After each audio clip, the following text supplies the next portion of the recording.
তাহলে আমরা দেখতে পাচ্ছি যে খুব সহজেই এবং কোনো ধরনের ঝামেলা ছাড়াই আপনারা আপনাদের চাহিদা অনুযায়ী যে কোনো ধরনের কোম্পানি প্যাড তৈরি করতে পারেন। আজ আমি এই ভিডিওর মাধ্যমে আপনাদেরকে দেখাবো যে কিভাবে মাইক্রোসফট ওয়ার্ড দিয়ে কোম্পানি প্যাড তৈরি করবেন। তাহলে চলুন কথা না বাড়িয়ে আমরা মূল ভিডিও শুরু করি।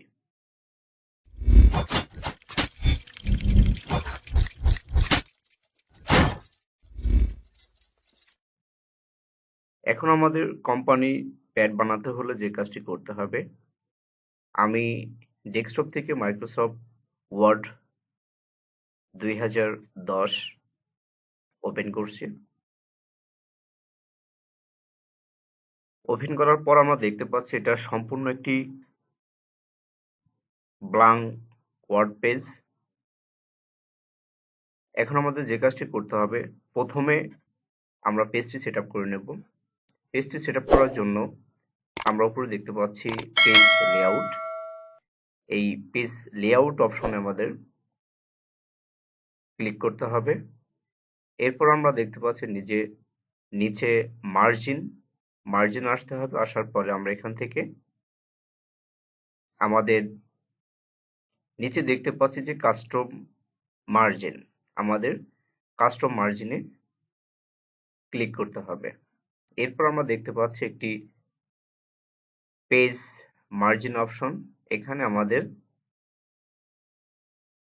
আমরা পেজে আমরা 0 আমরা টপ যে পেজ আছে সেটাকে দেব 0.2 এবং লেফটে দিব আমরা 0.2 এবং আমরা বটমে দেব 0.2। তারপর আমরা রাইটে দেব 0.2 ইঞ্চি। এখানে দেওয়ার পরে তারপর আমরা আসবো পেপার আসার পর আমরা এখান থেকে A4 সাইজ সিলেক্ট করে দেব। ড্রপ ডাউন মেনু থেকে আমরা A4 সাইজ সিলেক্ট করে দেব। দেওয়ার পরে এখানে আমরা দেখতে পাচ্ছি যে হেড, আমরা পেপার যে হেড সেটা আমরা এখানে 2 রাখবো, 2 এবং ফোটারে আমরা রাখবো 2 ইঞ্চি। দেওয়ার পরে আমরা এখানে জাস্ট ওকে প্রেস করব। দেওয়ার পর দেখতে পাচ্ছি যে আমাদের পেজটি এই মেজারমেন্টে সিলেক্ট হয়েছে। এখন আমরা যে কাজটি করব, এখান থেকে আমরা A4 সাইজ আমরা পূর্বে সিলেক্ট করে দিচ্ছি। দেওয়ার পরে এখন আমরা এখানে টেক্সট টাইপ করব। আমি এখানে টাইপ করছি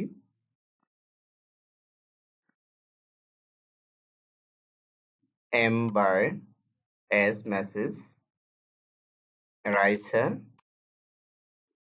এন্টার প্রাইস। এখন আমাদের টেক্সটটিকে আমরা এখান থেকে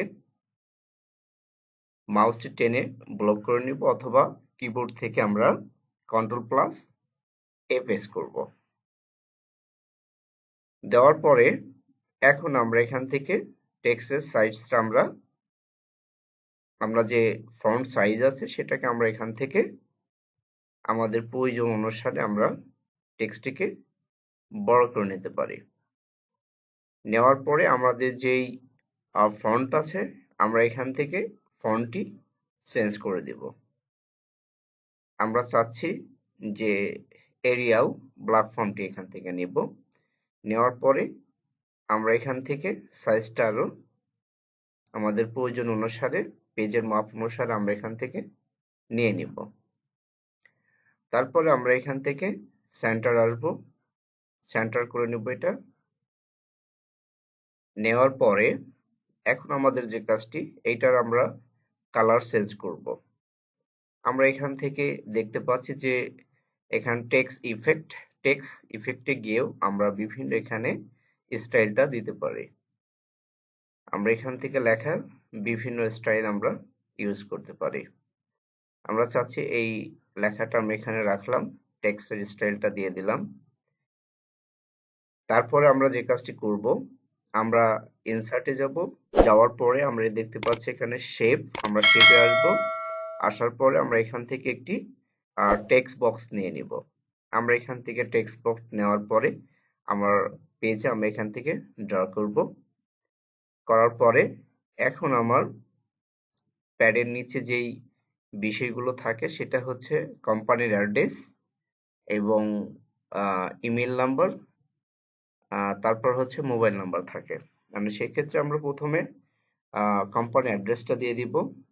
আমি এখানে দিয়ে দিচ্ছি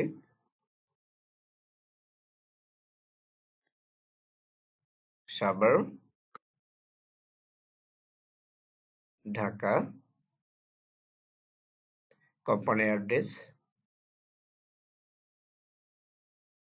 প্যাডে সাধারণত ফুল অ্যাড্রেস থাকে, আমি সংক্ষিপ্তভাবে আপনাদেরকে দেখাচ্ছি। তারপর হচ্ছে মেইল অ্যাড্রেসটা দিয়ে দিব, ইমেল।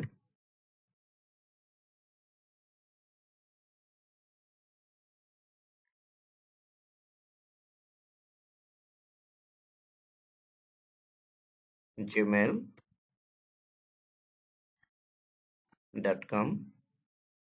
তারপর হচ্ছে টেলিফোন নাম্বারটা আমরা দিয়ে দিব বা মোবাইল নাম্বার। অফিসে যদি টেলিফোন নাম্বার থাকে টেলিফোন নাম্বার দিয়ে দিবেন, যদি মোবাইল থাকে মোবাইল নাম্বারটা দিয়ে দিবেন।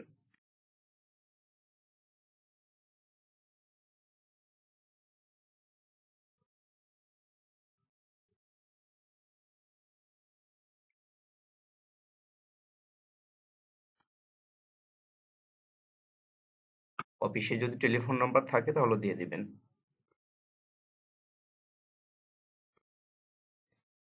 এখন এই লেখাটা লেখার পরে এখন আমরা যে কাজটি করব, আমরা এখান থেকে হোমে যাব। যাওয়ার পরে এটাকে আমরা সেন্টার করব।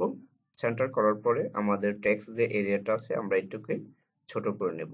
নেওয়ার পরে এটার যে আমরা এটাকে আবার কিবোর্ড থেকে আমি Ctrl+A প্রেস করব এবং ব্লক করব। করার পরে আমরা এখান থেকে ফন্ট সাইজটা চেঞ্জ করে দেব।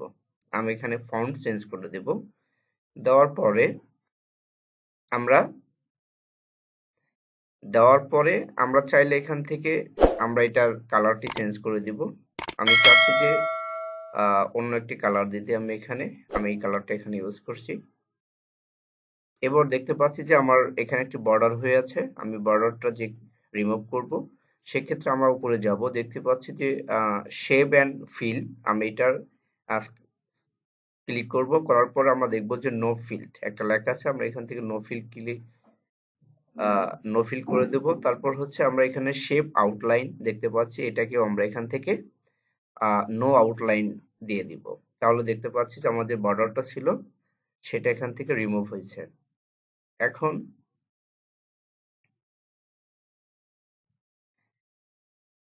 তারপর আমরা যে কাজটি করব, আমরা এখান থেকে আমরা আবার ইনসার্টে যাব।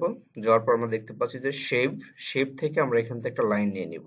এখান থেকে আমরা লাইনটা নিলাম। নেয়ার পরে আমরা লাইনটা জাস্ট এখান থেকে বরাবর টান দিব। দেওয়ার পরে আমরা চাচ্ছি যে এই শেপের যেই লাইনটি আছে লাইনটির আমরা আকার পরিবর্তন করব। তাহলে আমরা এখান থেকে বিভিন্ন আকার আমি নিতে পারি। তারপর হচ্ছে আমরা এখানে দেখতে পাচ্ছি যে শেপ আউটলাইন থেকে আমরা দেখতে পাচ্ছি যে ওয়েট থেকে আমরা এখান থেকে আসবো। আসার পরে আমরা এই শেপটা এখান থেকে নিতে পারি। তারপর হচ্ছে আমরা এখান থেকে যে কোনো একটা কালার শেপটি এখান থেকে আমরা নিব। নেওয়ার পর আমরা এই কালারটি এখানে দিয়ে দিলাম। তারপর হচ্ছে যদি এখানে ইফেক্ট আছে, শেপে যদি আমরা কোনো ইফেক্ট ইউজ করতে চাই, সেক্ষেত্রে আমরা এখান থেকে ইফেক্ট গুলো ইউজ করতে পারবো।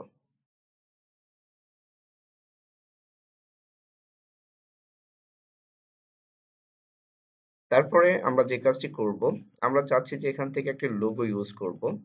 তাহলে আমরা কোম্পানির যে কোনো লোগো আমরা এখানে ইউজ করতে পারি। আর লোগো ইউজ করার জন্য আমাদের যে কাজটি করতে হবে, আর লোগোটি অবশ্যই আমাদের পিএনজি ফরম্যাটে রাখতে হবে।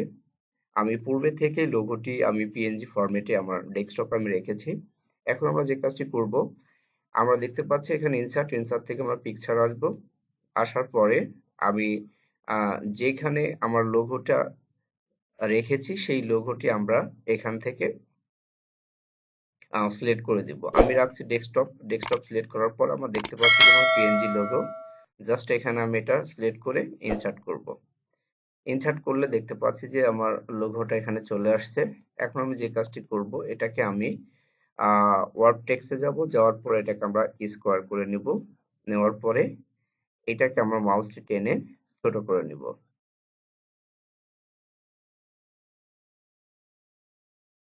সরি, লোগোটি আমার উল্টায় আসছে। আচ্ছা,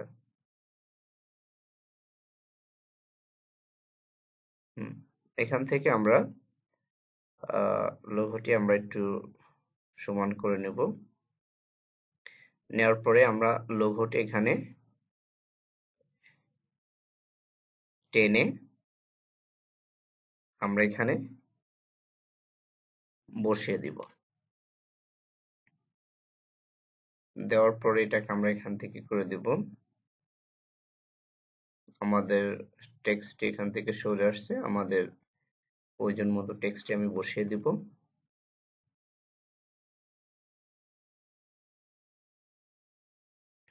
দেওয়ার পরে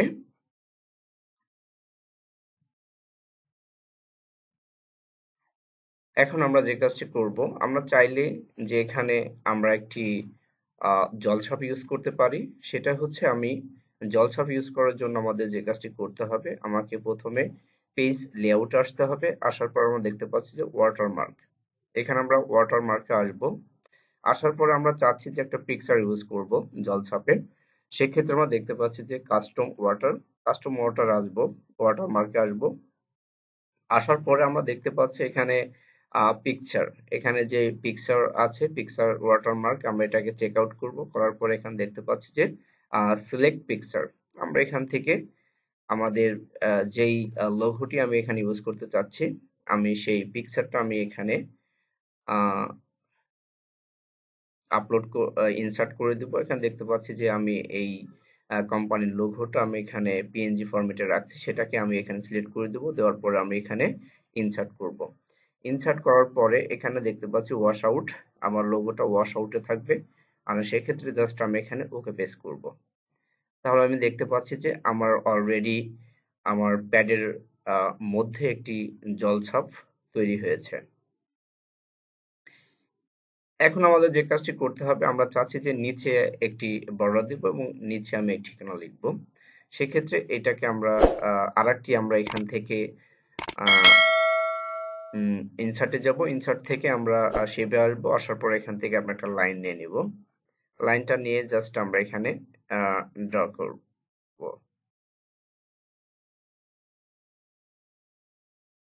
তারপর হচ্ছে আমরা এখান থেকে এই লাইনের যে শেপের আছে, সেটা আমরা এখান থেকে কালারটি চেঞ্জ করে দেব। দেওয়ার পরে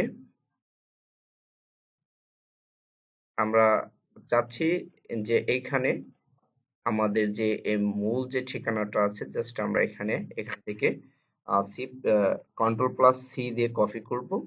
কপি করে আমরা এখান থেকে যে কোনো কালার,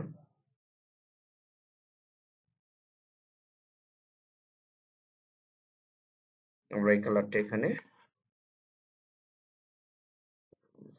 ইউজ করতে পারি।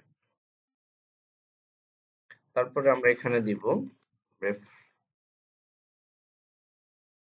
নং। এখান থেকে আমাদের যেই ফ্রন্ট সাইজ আছে, সেটা আমরা এখান থেকে ছোট করে দিব এবং এটার আমরা এরিয়াল করে দিব। তারপরে আমরা এখান থেকে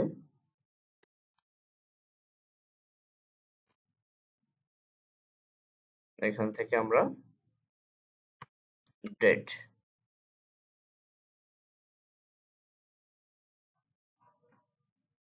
এভাবে আমাদের যে ব্যাকগ্রাউন্ডে যে ওয়াটারমার্ক ছিল সেটা এখান থেকে রিমুভ হয়ে গেছে। আমরা আবার এটাকে সেম ভাবে আবার দিয়ে দিব ওয়াশ আউট।